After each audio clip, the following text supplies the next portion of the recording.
जय श्रीमन नारायण। राधे राधे भक्तों, आप लोग कैसे हैं? अच्छे हैं, अच्छे ही होंगे भगवान की कृपा से। और आज मैं आप लोगों को नारद मुनि के बारे में और नारद जी को चिंता क्यों होती है, नारद जी क्या करते हैं जगत कल्याण के लिए, उन्हें कितना चिंता फिक्र होती है, उनके बारे में हम लोग आज जानेंगे। तो बिना देर किए हुए चलते हैं कथा की तरफ। एक समय की बात है, देवलोक में सभी लोग, सभी देवता भारत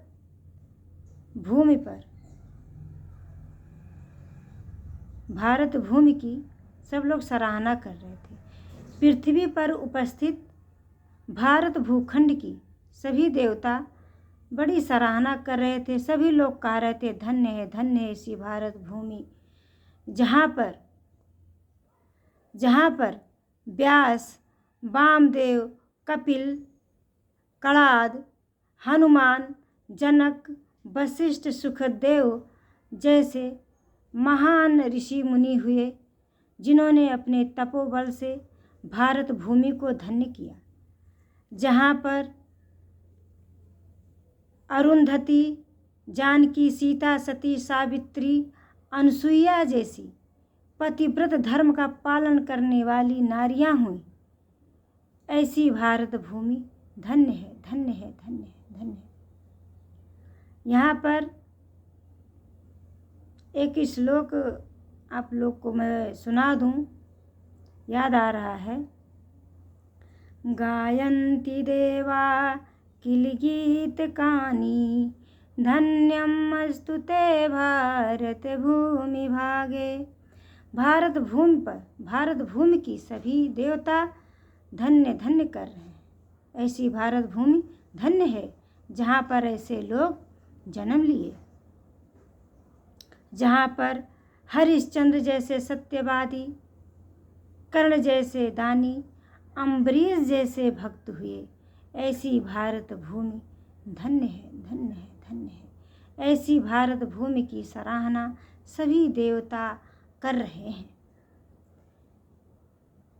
तो देवर्षि नारद ने जब इस तरह की सराहना देवताओं द्वारा सुना तो उनके मन में भाव आया कि जो भारत भूमि इतनी पावन है, इतनी धन्य है, जहाँ ऐसे बड़े बड़े मनीषी तपस्वी जन्म लिए, तपस्या किए, तप किए, ऐसी भारत भूमि को देखना चाहिए, भ्रमण करना चाहिए और उसका पुण्य लाभ उठाना चाहिए।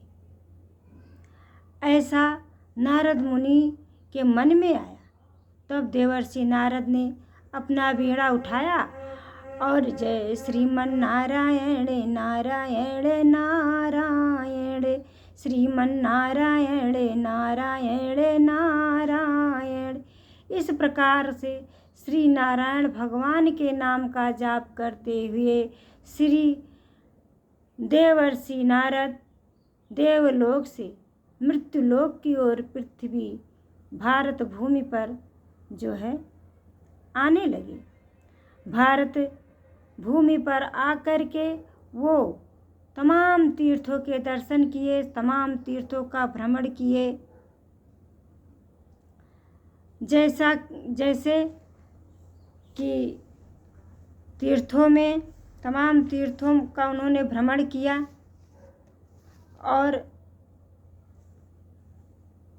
देखा कि अयोध्या, मथुरा, माया, काशी, कांति, अवंतिका, द्वारिका, प्रयागराज, वैशाली,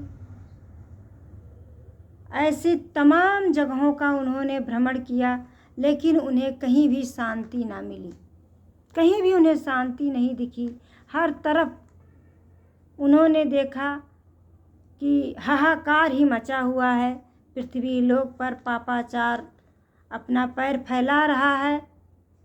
सब लोग दया से दूर, दान से दूर, तपस्याओं से दूर, सब लोग इन सब चीज़ों से, पवित्रता से दूरी बना रखा है। पृथ्वी पर उन्होंने कहीं भी सुख शांति अनुभव नहीं किया। और उनके मन में ये विचार आया, शायद भारत भूमि का कुछ क्षेत्र इन सब पाप कर्मों में लिप्त हो। चलो आगे देखते हैं, शायद कुछ अच्छा मिले। लेकिन नहीं, आगे जब वो बढ़ते हैं तो देखते हैं उससे भी बड़ा पाप, उससे भी बड़ा दुराचार हो रहा है देश में, भारत में। देखते हैं लोग अपनी बेटियों का क्रय विक्रय कर रहे हैं, उनका कन्यादान करके उन्हीं के घर का भोजन खा रहे हैं। जो धर्मावलंबी हैं, जो सनातन धर्म के प्रतीक हैं, धर्मात्मा पुरुष, वो पापाचार कर रहे हैं, झूठ बोल रहे हैं, धर्म की आड़ में धन कमाने की चेष्टा कर रहे हैं। ये सब जब नारद जी देखे तो उन्हें बड़ा कष्ट हुआ, बड़ा दुख हुआ, बहुत दुखी हुए। फिर आगे बढ़ते हैं, मथुरा घूमते हुए, मथुरा से होते हुए वो जो है मथुरा वृंदावन की ओर पहुंच जाते हैं। वृंदावन पहुंचते हैं, जमुना नदी के किनारे देखते हैं एक तरुणावस्था की स्त्री दो वृद्ध पुरुषों के साथ बैठी विलाप कर रही है, रो रही है। नारद जी ने सोचा होगा कोई, ऐसा सोच करके आगे चल देते हैं। तो वो स्त्री कहती है, हे देवर्षि नारद, आप रुक जाइए, आप रुक जाइए, आप रुक जाइए, मेरी बात सुन लीजिए। तो नारद मुनि रुक जाते हैं और कहते हैं, हे देवी, आप कौन हैं? आप कौन हैं देवी? आप मुझे विस्तार से बताएं। तब वह स्त्री कहती है, हे देवर्षि, मेरा नाम भक्ति है और ये मेरे दोनों पुत्र हैं, ज्ञान और वैराग। आप खुद सोचिए ऋषिवर, जिसके माँ के सामने उसके पुत्र वृद्ध अवस्था को पहुँच जाए और माँ तरुणावस्था में हो, तो बताइए उसके दुख का कोई पार है? ये कलयुग के प्रभाव से ऐसा हुआ है। हे देवर्षि, ये काल चक्र समय का किसी को नहीं छोड़ा और ये कलयुग के प्रभाव से देवर्षि हमारी ये हाल हुई है। आप मेरे इस दुख का निवारण कर दीजिए देवर्षि, नहीं तो इस कलयुग के संत हमारा क्या निवारण करेंगे। यदि आप मेरे दुख का निवारण नहीं कर देते हैं तो कलयुगी संत मेरे दुख का निवारण कभी नहीं कर पाएंगे। इसलिए हे देवर्षि, मैं आपसे ये आशा रखती हूँ कि आप मेरे इस दुख का निवारण कर देंगे। देवर्षि कहते हैं, हे देवी, मैं प्रयास करता हूँ। उन्होंने शंखनाद किया, वेद मंत्र का उच्चारण किया, उन दोनों पुरुषों के कानों में पानी का छिड़काव किया, लेकिन वो टस से मस न हुए, ज्यों का त्यों बने रहे। तब आकाशवाणी होती है, हे देवर्षि, आपके पास इस दुख निवारण का उपाय है और आप इस दुख का निवारण कर सकते हैं संत शिरोमणि के दर्शन करके। यदि आप संत शिरोमणि का दर्शन कर लेते हैं तो आप इनके दुख का निवारण कर सकते हैं। ऐसा आकाशवाणी होती है। आकाशवाणी होने के बाद वो वहाँ से लुप्त हो जाती है। देवर्षि नारद और चिंतित हो जाते हैं और सोचते हैं, हे आकाशवाणी, जैसे आपने मुझे इसका उपाय बताया वैसे ही अगर हमको ये बता देते कि कहाँ संत शिरोमणि मिलेंगे तो कितना अच्छा होता। अब देवर्षि नारद आगे बढ़ते हैं और उन्हें कुछ लोग मिलते हैं, उनसे ये बताते हैं तो कुछ नहीं बोलते, मौन हो जाते हैं। फिर देवर्षि नारद आगे बढ़ते हैं, कुछ संत फिर मिलते हैं तो उन संतों से कहते हैं, हे संतों, मैंने जो है ज्ञान और वैराग्य के कानों में वेद मंत्र उच्चारित किया, शंखनाद किया, जल का छिड़काव किया, लेकिन ये टस से मस ना हुए। अब बताओ इस दुख का निवारण क्या है? वो संत कहते हैं, देवर्षि, यदि आपके इस उपाय से ये दोनों ना अच्छे हुए तो ये असंभव है, ये नहीं हो सकता। देवर्षि नारद की चिंता दिन प्रतिदिन बढ़ती जाती है, दिन प्रतिदिन बढ़ती जाती है। उन्हें बड़ा चिंता होता है कि कैसे मैं इन लोगों का दुख निवारण करूं। आगे बढ़ते हैं और वो विचार करते हैं कि जा रहा हूँ अब बद्रीनाथ, वहाँ पर मैं तपस्या करूँगा और तपस्या करके भगवान को प्रसन्न करूँगा, और भगवान जब हमको दर्शन देंगे तो मैं उनसे वरदान मांग लूँगा कि हे प्रभु, हमें वरदान के रूप में इन तीनों के दुख को दूर कर दीजिए। दुख निवारण का उपाय पूछ लूँगा और इनका दुख दूर कर दूँगा। ऐसा नारद जी अपने मन में विचार करते हुए आगे बढ़ते हैं। ज्यों ही वो बद्रीनाथ पहुँचते हैं, ये सब विचार मन में उनके चलते रहता है। अचानक उनका सामना जो है संत शिरोमणि से हो जाता है। जब संत शिरोमणि इनको देखते हैं, नारद मुनि को, तो वो जान जाते हैं, वो समझ जाते हैं कि जिस देवर्षि भगवत अधीन है, जो भगवान के अधीनस्थ भक्त हैं, इनके चेहरे पर जो है प्रतिभा और मन में चिंता है तो कोई बहुत बड़ी बात है। वो कहते हैं, हे देवर्षि, आप सबसे पहले चिंता मुक्त हो जाइए। आप जब चिंता मुक्त हो जाएंगे तो आपका जो विवेक है वो पुनः नएपन में आ जाएगा और आपका सोया हुआ ज्ञान भी जागृत हो जाएगा। और वो जो संत शिरोमणि हैं, वो 5 वर्ष की अवस्था के बालक के रूप में हमेशा रहते हैं और संख्या उनकी 4 है। उनकी उम्र बहुत वर्ष है, करोड़ों साल है उनकी उम्र, लेकिन देखने में वो 5 वर्ष के लगते हैं।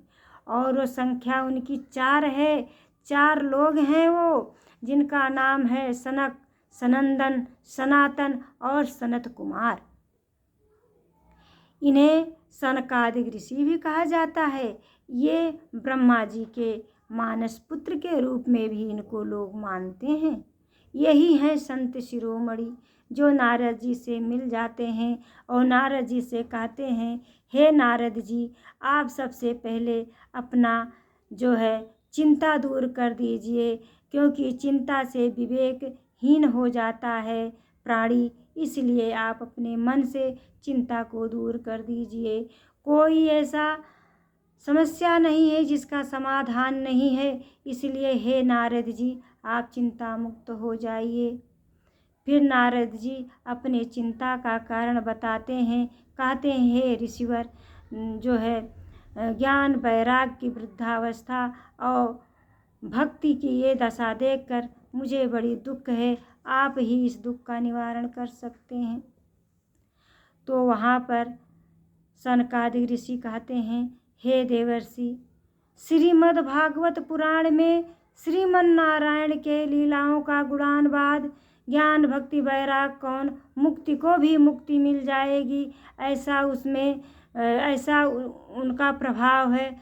उनमें नवधा भक्ति, ज्ञान वैराग्य, इन सब चीज़ों के बारे में सब कुछ विस्तार से लिखा हुआ है। हे नारद जी, मैं आपको उसका गुणानुवाद करूँगा, आपको सुनाऊँगा और उसी के प्रभाव से ये सब भी अच्छे हो जाएंगे।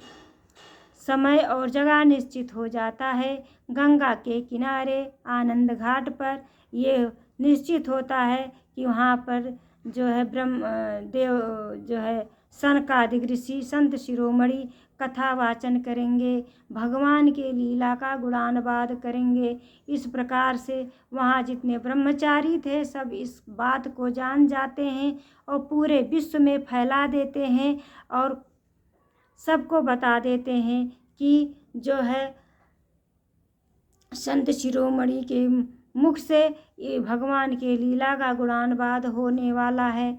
इस प्रकार से जितने भी देश विदेश संसार में जहाँ जहाँ तक ये बात फैल जाती है वहाँ वहाँ से सभी ऋषि मुनि गृहस्थ जितने भी साधु सन्यासी गंगा जमुना सरस्वती तीर्थ त्रिवेणी सब वहाँ पर उपस्थित हो जाते हैं आनंद घाट पर।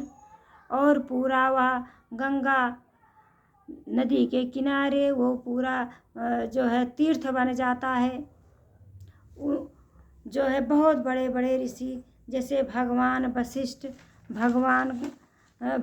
वशिष्ठ केशव और जाबाल वैशाली ऐसे तमाम ऋषि मुनि मेधा ऋषि विश्वामित्र हैं ऐसे तमाम ऋषि जितने जाने माने बड़े बड़े ऋषि मुनि थे वो सब वहाँ पर उपस्थित होते हैं और जो है कथा जो है प्रारंभ होती है। ऊंचे ऊंचे आसन पर दिव्य आसन सजाया जाता है। उस पर जो है संत शिरोमणि जो है सनकादि ऋषि को विराजमान किया जाता है। उनका पूजा अर्चन वंदन किया जाता है। फिर आगे जो है सबसे पहले वैष्णव जन को बैठाया जाता है, सन्यासी बैठते हैं, उनके बाद फिर साधु संत बैठते हैं, गृहस्थ बैठते हैं, आगंतुक गण बैठते हैं। गंगा जमुना सरस्वती त्रिवेणी नदियाँ सागर देवलोक से उपस्थित देवी देवता सब वहाँ पर उपस्थित हो जाते हैं और वहाँ पर भगवान के गुणानुवाद शुरू होता है। जैसे ही शंख ध्वनि के साथ श्रीमन नारायण के लीला का गुणानुवाद शुरू होता है, जैसे ही ध्वनि जो है ज्ञान और वैराग्य के कानों में पड़ता है तुरंत वो हृष्ट पुष्ट नव तरुण अवस्था को प्राप्त हो जाते हैं और भक्ति माता भी अपने अवस्था को प्राप्त होती हैं, स्वस्थ हो जाती हैं और वो जो है संतों के बीच में आकर बैठ जाती हैं। ऐसा श्रीमद् भागवत पुराण के भागवत पुराण का प्रभाव है। हे भक्तों, एक बार जरूर सब लोग ज्ञान अपने विवेक को जागृत करने के लिए श्रीमद् भागवत पुराण जरूर सुने। कहीं भी कथा हो भगवान का वहाँ आप अवश्य जाएं। वहाँ ये ना सोचे कोई बुलाए तभी जाएं, जरूर वहाँ पहुँचें। इस कथा में किसी ने ये नहीं सोचा कि मुझे बुलावा आए, सिर्फ अपने कल्याण के लिए सब लोग वहाँ पहुँच गए बिना बुलाए। और जहाँ भी श्रीमद् भागवत पुराण का वाचन हो जाता है वह भूमि पवित्र हो जाती है, सदियों सदियाँ उसके वहाँ पर उसका तेज बना रहता है। और वहाँ एक बहुत अच्छी चमत्कारी चीज़ होती है भक्तों कि संतों के बीच से बहुत सुंदर से श्याम सुंदर आदमी निकलते हैं। सुंदर सुंदर घुघराले बाल, पतले पतले ओठ, मंद मंद मुस्कुराते, मुरली लिए हुए, मोर मुकुट धारण किए, पीला पीताम्बर धारण किए भगवान संतों के बीच से निकल करके आ करके श्रीमद् भागवत पुराण में समा जाते हैं। एक तरह से श्रीमद् भागवत पुराण भगवान का ही स्वरूप है। हे भक्तों, इसे कभी पुस्तक किताब समझने की भूल मत करना, कोई ग्रंथ भी सामान्य सा ग्रंथ मत समझने की भूल करना। ये श्री भगवान का ही श्याम सुंदर का ही स्वरूप है। जो इसका गायन करते हैं वो मुक्त हो जाते हैं, आवागमन के द्वार से वो मुक्त हो जाते हैं। इसलिए इस श्रीमद् भागवत पुराण को एक बार अवश्य सुने। इस श्रीमद् भागवत पुराण ने कैसे कैसे पापियों का तार दिया है। धुंधकारी जैसे, राजा परीक्षित जैसे, और यहाँ ज्ञान भक्ति वैराग को आप सुन ही रहे हैं। इन सब का कल्याण श्रीमद् भागवत पुराण के ही श्रवण से हुआ है। इसलिए हे भक्तों, अपने जीवन में कभी भी समय मिले, मौका मिले तो ऐसे समय का ज़रूर लाभ आप लोग उठाएं। ये अनमोल जीवन, मानव जीवन फिर ना मिलेगा दोबारा। इसलिए इस जीवन को धन्य बनाएं और श्रीमद् भागवत पुराण का गायन करें और कराएं। यहाँ आप लोग को बताएं, नारद जी की चिंता जो होती है हमेशा जन कल्याण की भावना से ही होती है और उनका चिंता जगत के कल्याण में ही होता है और वो उसका उपाय भी करते हैं और जगत का कल्याण करने में अपना सहयोग देते रहते हैं। इस प्रकार हे भक्तों, ये कथा आज यहीं तक। फिर कभी किसी कथा में हम आपसे फिर भेंट होगी। तब तक के लिए सभी लोगों से जय श्रीमन नारायण। राधे राधे भक्तों, और मेरे चैनल को सब्सक्राइब करें, कमेंट करें बेल आइकन के साथ। एक बार फिर जय श्रीमन नारायण। राधे राधे।